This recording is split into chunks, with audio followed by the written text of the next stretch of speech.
Only Sky presents Between Massacres, a uniquely American horror show in 7 acts by Marcus Johnson. On May 14, 2022, at 2:30 p.m. local time, a shooter entered a building in an American city and took innocent lives.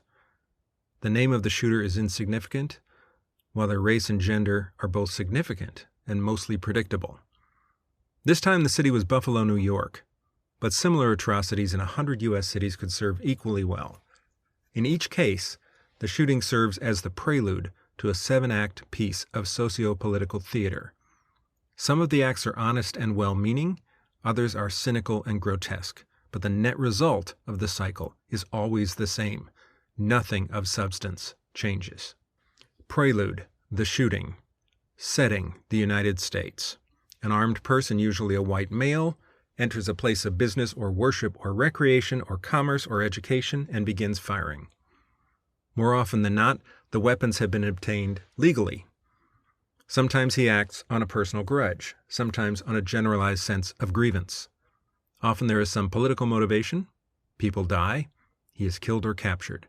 This happens so often that the news has lost its ability to shock.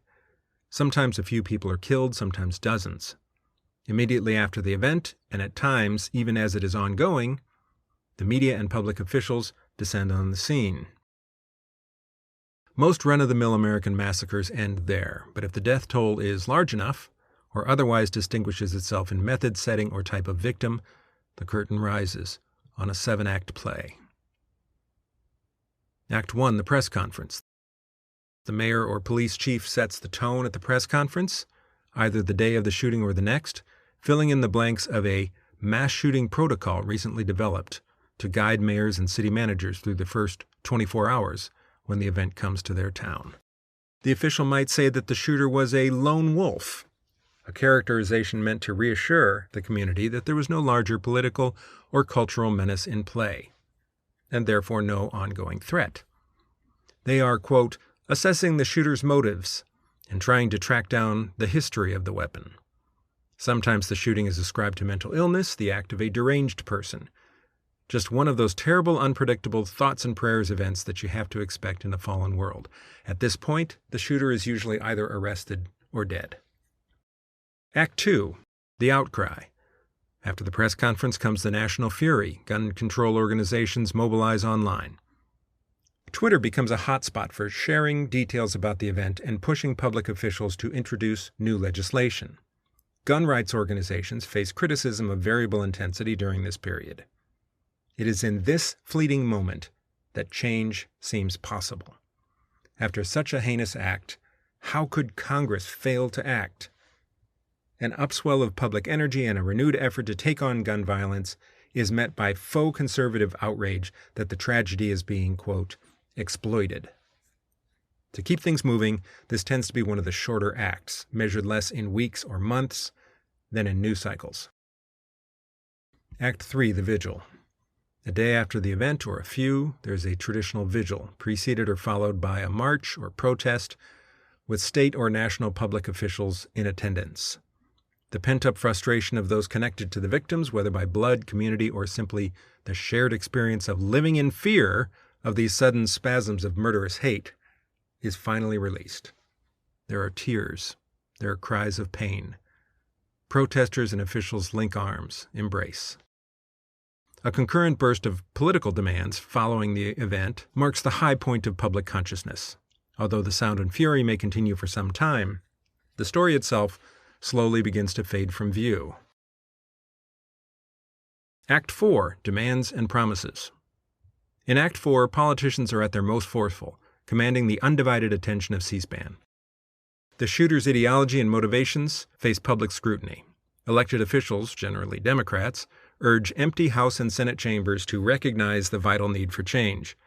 Americans have had enough, they say. Sandy Hook was not enough. The Pulse nightclub was not enough. The Vegas Music Festival, Virginia Tech, El Paso and Parkland and Aurora and Virginia Beach and 100 other locations whose names briefly designated not places but events. Did you hear about Virginia Beach? Each of these fell somehow just short of enough. But this time, we are briefly assured, enough will be enough. Politicians might condemn white nationalism at this point, although rarely. The Act 1 monologue about lone wolves and mental illness have already derailed any serious consideration of such larger contexts. They may even introduce actual legislation in Congress. Now, if you haven't seen this show before, spoiler alert, no matter how minor or attenuated the bill becomes, it will fail. Act 5, Obfuscation. The response of the public and the Democratic Party has been scrutinized and autopsied by conservatives. Time has been bided. Now comes the pivot to gun rights. The good guy with a gun soliloquy is a favored plot device at this point. No matter the scenario, no matter how deadly the shooting, the conservative response will reliably include the claim that more guns on the scene would have prevented the shooting. This typically culminates in an act of diversion that would shame a boardwalk magician, including fierce conservative attacks against gun control activists, with pro-gun organizations claiming that their right to every imaginable form of gun ownership is inalienable. Gun sales tend to increase during these periods as conservatives urge their base to stock up, quote, before they come for your guns, an eventuality they know very well is not in any version of the script. Act 6, The Fog of Time. We are forgetting creatures. Even violent, dramatic events fade quickly from our collective consciousness. Gun rights activists count on that psychosocial reality after each mass shooting. Time passes. Weeks turn to months. Americans move on with their everyday lives. They go shopping at Walmart. They go to concerts. They eat at McDonald's. They go to church or school or the workplace, forgetting the Americans who are going about their everyday lives at Walmart, at concerts, at McDonald's, at church and school and work before being gunned down. And the ones before them, and the ones before them. More time passes. Months turn to years. A group of gun control activists keeps pressing on. But even this engaged core dwindles over time. The shooting migrates from front-page headlines and Facebook profile picture frames to anniversary remembrances to a cultural footnote. Act 7, The Outcome. After the pain, anger, and grief comes a sort of numb amnesia. Whatever political will existed loses steam. In a few cases, there is a symbolic outcome, and symbols can matter. After 9 African Americans were gunned down in a racist attack in Charleston, state capitals in the South began removing Confederate flags. Sometimes the symbolism is small, such as a community slogan or hashtag, but in the political arena, where the rules are made, time has shrunk the promised legislation in Act 4 to a ban, or more likely a modest limit, on the sale of the very precise type of magazine used in the very specific war weapon that was used in this particular attack. And even this feeble shadow of the promised bill will generally fail to pass. The symbolic outcome rarely has any tangible impact on gun control.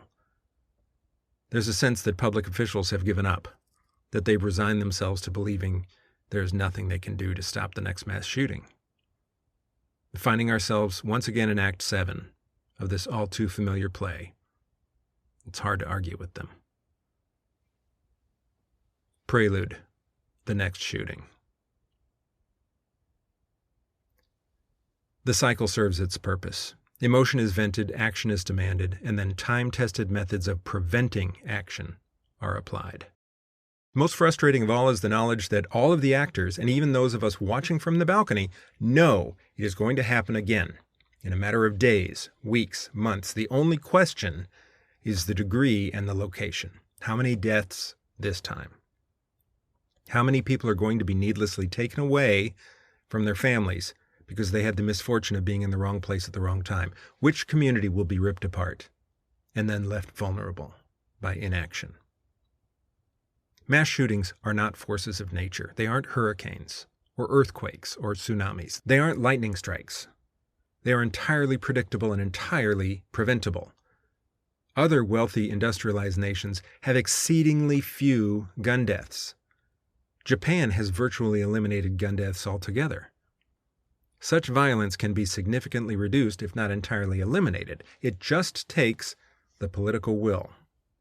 For much of U.S. history, Americans have taken pride in American exceptionalism, the idea that the U.S. is fundamentally different from other nations, and that lessons learned and solutions applied elsewhere cannot be applied to the uniquely special American experiment.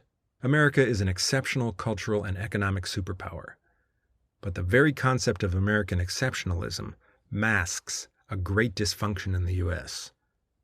Individualism is one of the sources of America's strength, but left unchecked, unfettered individualism is also why so many Americans believe they have the inalienable right to shoot and kill others. American exceptionalism is the thin veneer over a dysfunctional federal government, held hostage by an extreme political party that represents a great many people.